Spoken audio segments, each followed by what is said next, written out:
The U.S. versus China, it's looking more and more like an economic Cold War, and it's not just a talking point at the Pentagon. They are planning for real economic threats to America. Our Eamon Javers has the latest on the war games that are playing out in some high councils around your parts. Eamon? Hey, Tyler. Well, you're right. Ever since the crash of 2008, the defense intelligence establishment has really been paying a lot of attention to global markets and how they could serve as a threat to U.S. national security interests. At one upcoming seminar that we're going to see here next month, they're taking a look at a lot of the issues that might be really familiar to CNBC viewers. Take a look at some of the Pentagon's key concerns here. They're looking at the use of sovereign wealth funds to manipulate markets and currencies. They're looking at nation-state economic collapse, sovereign default, and nation-state instability, and they're also worried about U.S. allies' budgets, deficits, and national security infrastructures. And in the Army, they're having a very interesting year-long exercise called Unified Quest 2011. And in that wargaming series, they're looking at the implications of large-scale economic breakdown inside the United States that would force the Army to keep, quote, domestic order among civil unrest, and force the Army to deal with fragmented global power and drastically lower budgets. This according to the trade publication InsideDefense.com. And in October, military officials from the Marine Corps war colleges visited the trading floor of J.P. Morgan to study markets and the economy. So, Tyler, you can see that all different parts of the Pentagon and defense intelligence establishment are looking at markets and looking at ways they can present a new kind of threat to the United States. These are the guys whose job it is to think about the very worst possible things that could happen, and they've dreamed up some very scary scenarios here. All right, Eamon, thank you very much. Eamon Javers. And stay with us, Eamon, because we're going to talk about whether or not there is a new Cold War between the U.S. and China, and how can the U.S. best compete. Let's bring in Ted Truman, who is with the Peterson Institute. He is former Assistant U.S. Treasury Secretary for International Affairs. Welcome, Mr. Truman. It's a pleasure to have you here. We were pondering, really, whether or not the United States can compete in one particular area, and that is with China having a state-controlled government. There's very little debate and back and forth when they want to get things done. Things simply get done. And it gives them, many people believe, an economic advantage. Can the U.S. compete against that? Well, I would like to question your premise. There's no doubt about the nature of the Chinese system, but they are as political as we are.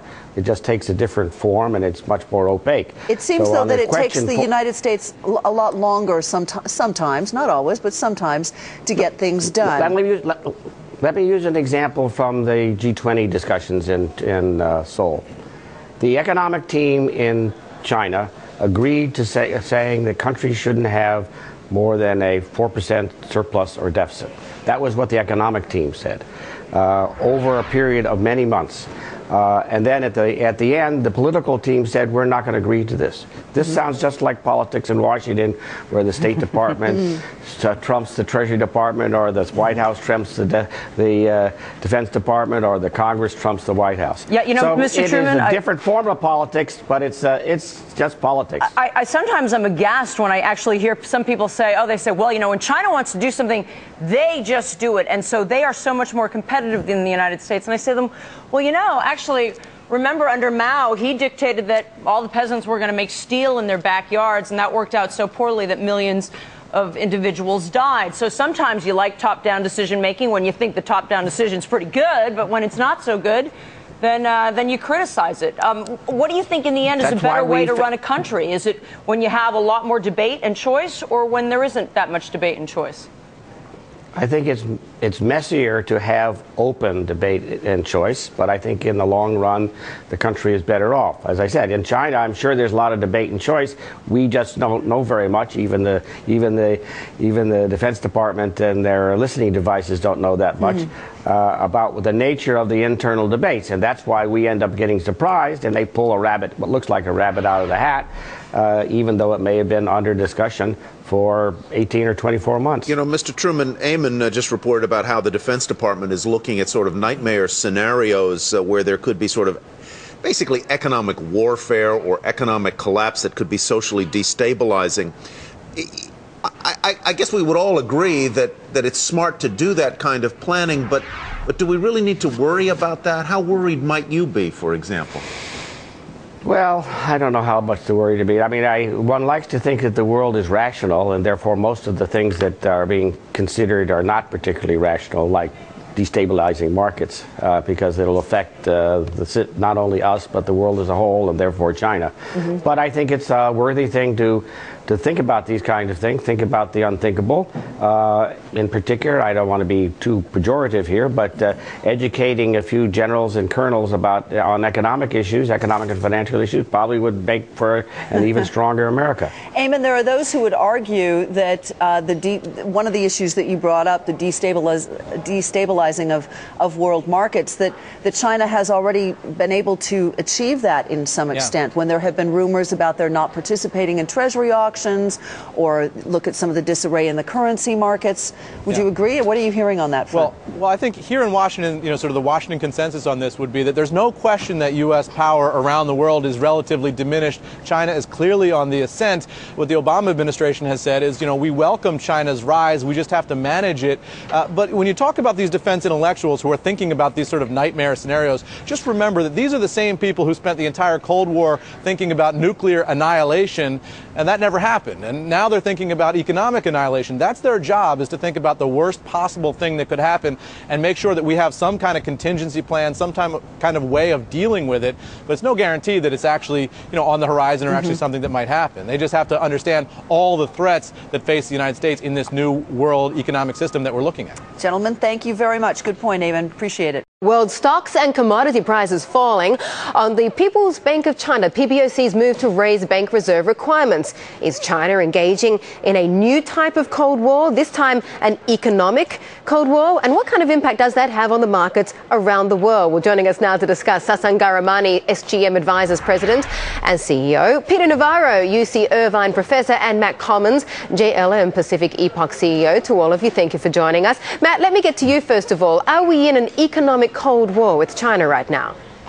I don't think we're in an economic Cold War with China. Clearly, we're competitors, but at the same time, there's an opportunity for both countries to win. You think it's a win-win? Why? Well, for starters, we need them and they need us.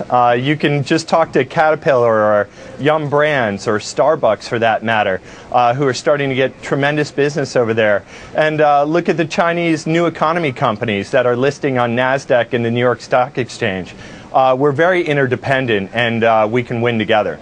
Peter, if Matt thinks it could be a win-win, it should be a symbiotic relationship, why does it always feel that we're fighting? Well, China sure needs us because they're bleeding us to death here. Look, this is an economic Cold War that's been going on for 10 years now, since China joined the WTO and then refused to play by its rules. They use what I call these weapons of job destruction, mercantilist and protectionist practices. And there's 20 million casualties here in America from that war, 10 million jobs that we've lost directly to Chinese competition, 10 million more that we failed to create because of slow growth.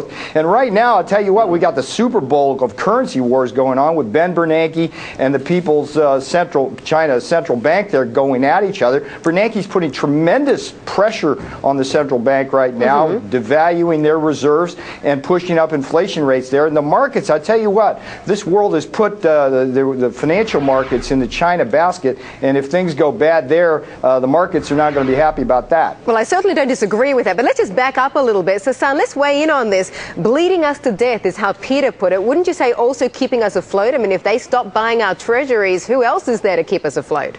Well, yeah, definitely. I mean, there's a codependency here in a lot of different areas. There's a codependency on trade to some extent. There's a codependency in the financial markets.